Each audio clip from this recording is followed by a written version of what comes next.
오늘도 저와 여러분이 진리를 추구하는 성도들이 되실 수 있기를 주님의 이름으로 간절히 축원드립니다. 오늘은 마가복음 네 번째 시간입니다. 선비로 살지 말라, 선비로 살지 말라라는 제목으로 말씀을 나누겠습니다. 오늘 본문 9절 말씀을 다시 한번 읽어보죠. 시작. 그때에 예수께서 갈릴리 나사렛으로부터 와서 요단강에서 요한에게 세례를 받으시고, 예수께서 요단강에 와서 세례 요한에게 세례를 받으셨다, 그런 내용입니다. 여러분, 이게 얼마나 기가 막힌 일입니까? 신이 인간에게 세례를 받는 거예요. 거룩하시고 전지전능하시고 무소부재하신 하나님께서 흠이 많고 연약한 인간에게 직접 찾아오셔서 머리를 조아리시고 세례를 받는 그런 내용인 것이죠. 이런 거예요. 좀 미안한 얘기지만, 만약에 제가 저기 뒤에 앉아있는 우리 김성민 목사님께 안수기도를 받는다, 담임 목사가 부목사한테 안수기도를, 물론 그럴 수도 있겠지만 안수기도를 받는다 그러면은 제가 기분이 좋을까요? 조금 껄쩍지근할까요? 조금 뭔가 좀 껄쩍지근하죠. 네. 뭐 이름 한 끗 차이니까 상관없을까요? 그런 건 아니잖아요. 뭐 그게 꼭 안 되는 건 아니지만 조금 이렇게 기분이 인간적으로 썩 좋지는 않겠죠. 그런데 예수님과 세례 요한은 사실은 뭐 비교 대상 자체가 안 되는 것이죠. 그런데 예수님이 지금 요한에게 세례를 받으시는 거예요. 게다가 세례 요한의 세례는 회개의 세례였습니다. 어제 읽었던 1장 4절 말씀을 여러분 성경을 보셔서 같이 읽어보시죠. 4절입니다. 시작. 세례 요한이 광야에 이르러 죄사함을 받게 하는 회개의 세례를 전파하니. 여러분, 회개의 세례가 뭡니까? 죄가 있는 존재가 하나님 앞에 지은 죄를 고백하면서 또 뉘우치면서 받는 세례, 그게 회개의 세례잖아요. 그런데 예수님이 회개의 세례를 베푸는 연약한 인간인 요한에게 오히려 지금 세례를 받으시는 거예요. 이게 여러분 무슨 뜻일까요? 예수님에게는 죄가 있습니까, 없습니까? 예수님은 죄가 없으신 분이죠. 완전하신 하나님이시니까요. 예수님은 참 하나님이시기 때문에 죄가 없으십니다. 다만 우리의 죄를 속량하시기 위해서 이 원죄를 가질 수밖에 없는 인간의, 그러니까 육신의 몸을 입으셔서 회개의 세례를 받으신 것이죠. 이 원죄에 대한 설명은 내년 3월부터 시작될 이 성경 공부를 통해서 여러분이 좀 더 자세히 배우시게 될 겁니다. 아무튼 이 성육신 하시지 않으셨다면 한낱 인간에게 세례 받으실 일도 없고, 성육신 하시지 않으셨다면 이 죄라고는 티끌만큼도 없는 예수님이 회개의 세례를 받으실 이유도 없는 거예요. 게다가 이 9절에 보면 요단강에서라는 표현이 나오거든요. 요단강에서. 그런데 이 같은 표현이 5절에도 나와요. 5절에도 요단강에서. 그런데 이 5절과 9절을 원어로 보면 약간의 차이가 있어요. 5절에 요단강에서라는 표현을 원어로 보면 몸의 일부가 강물 안으로 들어가 있는 상태를 말하는 거예요. 그런데 9절에 요단강에서라는 표현은 몸 전체가 강물 안으로 들어가 있다는, 잠겨 있다는 상태를 가리키는 것이죠. 그러니까 예수님이 받으신 세례는 완전히 머리끝부터 발끝까지 물에 잠기는 세례였던 것입니다. 그러니까 우리가 흔히 말하는 침례죠. 침례. 제가 이스라엘에서 이 침례를 실제로 체험을 했습니다. 같이 공부하던 목사님이 요단강에서 직접 저를 이제 침례를 해주셨는데, 머리끝에서부터 발끝까지 완전히 잠기는 세례를 받은 거죠. 제가 영상으로도 찍어놨거든요. 나중에 기회가 되면 보여드리겠습니다. 그 영상을 보면 들어가기 전에는 멀쩡해요, 제 모습이. 또 뭐 보기가 괜찮으니까 아무튼 멀쩡한데 예. 근데 들어갔다 나오면 어떻게 될까요? 뭐 다 망가져가지고 막 머리 세팅한 것도 예, 다 풀어지고 무슨 망나니처럼 예. 게다가 뭐 옷도 뭐 완전히 엉망이 되고요. 게다가 예수님이 세례받을 당시에는 뭐 요단강물이 깨끗했는지는 잘 모르겠는데 제가 세례받을 때에는 흙탕물이었어요. 완전한 흙탕물. 그러니까 막 머리에도 막 흙이 막 들어갔다 나오면 흙이 끼고요. 옷에도 막 흙이 덕지덕지 진흙이 묻어 있고 완전히 스타일을 구기는 겁니다, 여러분. 그게 완전히 망가지는 거예요. 그래도 한 34명 정도가 같이 공부했는데 그 요단강 이 침례를 자원한 사람이 한 7명인가 밖에 안 돼요. 왜 그랬을까요? 스타일 구기기 싫은 거예요. 하루 종일 돌아다녀야 되는데 그 요단강 침례는 그 뭐 1분이잖아요. 들어가서 나오는 거. 내가 그 1분 때문에 그 하루 나의 스타일을 망칠 수 없다. 그런 거죠. 나중에 성지순례 가면 그거 하자고요. 우리는 다 의무적으로 합시다. 다 망가지더라도 이 진짜 세례의 의미를 느껴보셔야 되는 거죠.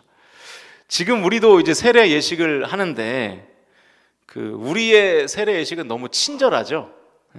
혹시라도 우리 여성분들은 화장이 지워지면 안 되니까 물을 이렇게 살짝 묻혀가지고 머리에 이렇게 살짝 손을 이렇게 얹고 세례를 베풀잖아요. 뭐 물이 흘러내리지도 않아요. 머리에 그냥 물방울이 몇 개 고여 있을 뿐이죠. 그거 엄밀히 말하면 제대로 된 세례는 아닙니다.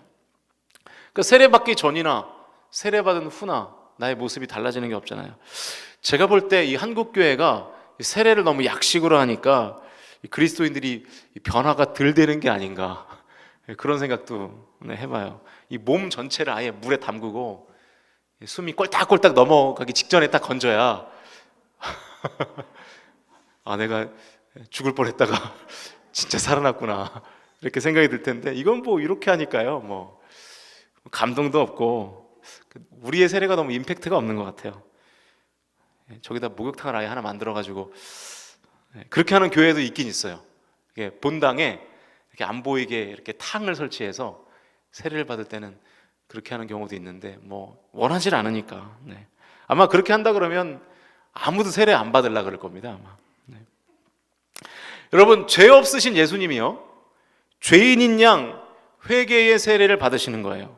그리고 완전하신 하나님이 불완전한 인간에게 지금 세례를 받으셨습니다. 게다가 몸 전체를 완전히 다 담그셨어요.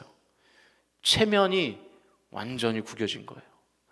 예수님의 성육신도 그렇고 요한의 세례도 그렇고 하나님 입장에서 보면 신의 스타일을 완전히 구긴 거예요. 어떻게 신이 인간이 됩니까, 여러분? 게다가 신이 인간이 되어서 인간에게 어떻게 세례를 받습니까? 그러니까 지금 예수님의 이 세례 사건은 예수님의 입장에서 보면 더 이상 망가질 것이 없는 지경인 것이죠. 그런데 여러분 그거 아시죠? 하나님 자신이 예수 그리스도가 되어 이토록 망가지셨기 때문에 저와 여러분이 구원받게 된 줄로 믿습니다. 하나님이 스스로 망가지지 않으셨으면 우리는 단 한 명도 예외 없이 지옥행이에요. 예수님이 십자가에 달리시기까지 망가지셨기 때문에 하나님과 인간 사이에 있었던 그 막힌 담이 허물리게 되었고 저와 여러분이 하나님과 화평을 누리고 화목을 누리며 하나님 나라의 백성이 되어 사실 수 있는 것을 믿으실 수 있기를 축복합니다. 예수님이 끝도 없이 망가지셨어요. 그러니까 어떤 일이 벌어지냐면 10절과 11절 말씀을 같이 읽겠습니다. 10절, 11절 시작. 곧 물에서 올라오실새 하늘이 갈라짐과 성령이 비둘기같이 자기에게 내려오심을 보시더니 나기를 너는 내 사랑하는 아들이라 내가 너를 기뻐하노라 하시니라. 여기에도 굉장히 심오한 진리들이 담겨 있는데 오늘은 시간 관계상 자세히 나누지는 못할 것 같고요. 한마디로 말하면 하나님께서 대중들이 다 보는 앞에서 예수를 메시아로 인정하는 장면이라고 생각하시면 됩니다. 이 장면 이후에 이제 예수님은 광야에서 시험 받으시고 비로소 이제 공적 메시아로서 공생애의 사역을 시작하시게 되죠. 여러분, 조선시대에 보면 선비가 있었잖아요. 선비가 어떤 사람들이죠?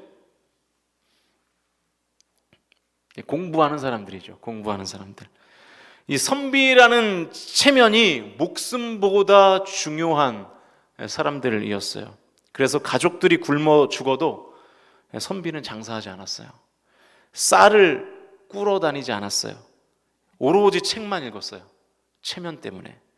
망가지는 것이 죽기보다 싫어서 그렇게 가족들을 굶어 죽일지언정 장사를 하러 가거나, 당시에 뭐 장사는 천대받는 사람들이 하는 거였으니까요. 그렇게 된 거죠. 여러분, 선비가 많아서 조선이 망했다고 봐도 틀리지는 않을 겁니다. 그리스도인은, 성도는 선비되면 안 됩니다. 왜냐? 예수님이 선비가 아니셨거든요. 예수님은 체면을 구기시면서까지 우리를 살리셨거든요. 그런데 우리가, 여러분, 선비로 살면 되겠습니까? 고상한 척이나 하고 그러면 되겠어요? 그런데 어느 순간부터 우리의 신앙이 약간 선비적이 되어 가는 것 같아요. 잘못된 방향으로 가는 것입니다. 여러분, 우리 교회가 울산 지방회에서 제일 큰 교회라면서요. 그럼 제일 큰 교회가 이 체면을 차리려면 해야 될 일들이 얼마나 많은지 아세요? 그런데 제가 그 체면을 다 차리고 있을까요? 아니면 망가지고 있을까요? 아세요, 여러분, 그런 거? 제가 체면을 구기고 있어요. 완전히 다 구긴다고는 말 못하겠지만 대체로 거의 구기고 있어요. 대체로 거의. 왜냐하면 정말로 최소한으로 하고 있거든요. 왜요? 체면 차리다가 우리 교회 성도들이 죽을까 봐. 정말이에요. 진짜예요. 우리 교회가 망가질까 봐. 제가 구차해서 구체적으로는 얘기 안 하겠습니다. 물론 장로님들이 체면을 구기라고 말하신 적이 단 한 번도 없어요. 오해하지 마십시오. 오히려 장로님들은 제가 좀 체면을 차리기를 바라세요. 제가 스스로 울산 성광교회 담임 목사로서의 체면을 망가뜨리고 있는 거예요. 모르긴 몰라도 그 지방의 목사님들은 아마 제가 좀 서운하실 거예요. 이런 것도 좀 울산 성광교회가 좀 챙겨주면 좋겠고, 뭐 어디 갈 때 이렇게 좀 후원도 하면 좋겠고, 아마 그러실 텐데, 지방에서 제일 큰 교회가 그런 일들을 좀 감당해주면 좋겠다, 아마 그런 생각을 갖고 계실 텐데, 제가 거의 모른 척 하거든요. 교단에서도 여러 협조 요청이 있는데 제가 거의 다 반려해요. 어제도 우리 김성민 목사님이 뭐 후원에 관한 공문을 뭐 4-5개를 제 책상에 놨더라고요. 다 버렸어요. 제가 거의 다 그냥 버리라 그래요. 정말로 꼭 해야 될 거 몇 가지만 하고, 우리 교회와 관련된 거 이런 것들만 하고 나머지는 제가 거의 하지 않습니다. 여러분이 영적으로 망가지는 것보다는 교회의 체면이 망가지는 게 좀 낫지 않겠어요? 울산 성광교회 담임 목사의 체면이 좀 망가지는 게 낫죠. 아마 지방이나 교단이나 이렇게 생각하는지도 모르겠어요. 젊은 목사가 큰 교회 담임 목사로 가서 길을 못 펴고 사나 보다. 전혀 그런 건 아닙니다. 그냥 제 체면을 제가 스스로 구기는 거죠. 뭐 그런 오해 좀 받으면 어떻습니까? 오히려 교회가 건강해지는 일에 우리 교회가 가지고 있는 재원들을 활용하는 게 낫죠. 물론 교회가 더 부흥하고 그러면 체면을 차려도, 교회가 영적으로 건강을 잘 유지할 수 있다 그러면 그 시점이 되면 조금 체면도 차리는 게 필요하겠죠. 그런데 제 판단으로는 아직 우리 교회가 그렇지 못해요. 그래서 안 하는 거예요. 그런데 여러분, 혹시 여러분은 선비적으로 신앙생활을 하고 계시질 않아요? 그 신앙생활을 뭔가 이렇게 좀 나이스하게, 뭔가 젠틀하게, 내 스타일 하나도 안 구기고 신사적으로 그렇게만 하려고 생각하고 계시지 않습니까? 내가 어떻게 그런 일을 해? 나 담임 목사야. 나 장로야. 나 권사야. 내가 어떻게 스타일을 구겨? 나 대울산 성광교회 권사야. 내가 어떻게 스타일을 구겨? 혹시 그런 생각을 가지고 계시진 않습니까? 만약에 교역자들이, 중직자들이 그런 생각을 가지고 목회를 하고 신앙생활을 그렇게 한다면 그거는 신앙생활이 아니라 종교 활동이죠. 그렇게 되면 될수록 우리 교회는 가면 갈수록 어려워질 겁니다. 선비적인 성도가 많으면 교회의 본질은 날마다 약해지고 형식만 남은 껍데기만 단단한 교회가 될 거예요. 선비가 그런 거 아니에요? 껍데기는 그럴듯하죠. 좋은 옷 입고, 그러나 그 안을 들여다보면 자식들은 다 밥을 굶고 있는 거예요. 그런 교회가 되면 안 되겠죠. 저와 여러분이 선비적인 신앙을 버리고 구원의 열매, 회복의 열매, 부흥의 열매, 이 열매를 취하는 신앙을 갖게 되실 수 있기를 주님의 이름으로 축복합니다. 여러분의 스타일 좀 구기면 어떻습니까? 저는 주일에 울면서 기도 못하면 창피해서 어떻게 울면서 기도합니까? 그게 뭐가 중요합니까 대체? 저는 손 들고 찬양 못합니다. 그게 뭐가 중요해요? 창피해. 여러분이 창피당하는 게 뭐가 중요합니까? 그게 뭐가 중요해요? 여러분의 내면에 하나님의 말씀이 찰 수만 있다 그러면 뭐 무릎 꿇고 엎드려서는 예배 못 드리겠어요? 뭐가 그렇게 중요합니까? 그 체면이. 그 체면 다 버리십시오. 하나님 앞에 한낱 병자로 서십시오. 하나님 앞에 구원의 목마른 영적인 그 갈급함이 있는 배고픈 거지로 서실 수 있기를 주님의 이름으로 축복합니다. 그런 사람이 은혜 받는 거예요. 그런 사람이 복 받는 거예요. 내가 목삼네, 내가 장놈네, 내가 권삼네 그러면서 어깨에 힘 확 주고, 그런 걸 전문용어로 훅갓이라 그러는데, 훅갓이 확 주고 거만하게 이렇게 다리 꼬고 예배하는 성도에게 하나님의 은혜는 없습니다. 망가지십시오. 왜 웃으세요, 원사님? 진짜예요. 망가지셔야 돼요. 하나님 앞에 진짜 배고픈 거지 마냥 예배하실 수 있기를 주님의 이름으로 축복합니다. 그런 사람에게 하나님의 은혜가 있을 줄로 믿습니다. 기도하겠습니다.